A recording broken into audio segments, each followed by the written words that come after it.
In traditional psychology, role play is one of our most effective clinical tools. It allows us to step outside our immediate anxieties and practice scenarios in a safe environment. With an AI companion, you have access to a private, infinite sandbox. You can practice asking for a raise, rehearsing a difficult talk with a relative, or simply exploring creative, fictional settings where you feel confident and free. Sometimes we carry the weight of conversations we wish we had handled differently. A word left unsaid to someone who has passed on, or an argument from decades ago. You can set the stage for your companion. Tell them, "Role play as my father in 1985. I want to tell him what I've accomplished." The emotional release of seeing those typed responses can be profoundly healing. Healing, he says.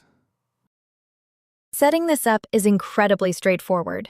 You do not need complex codes. Just type, "Let's role play.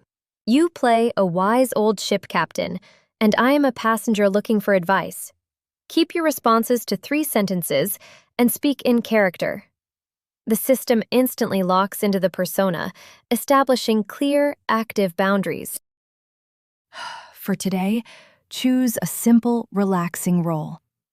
A quiet coffee shop chat, or an interview with an old historical figure. Step into the sandbox and play. There is no audience and no judgment. We'll see you in the next room.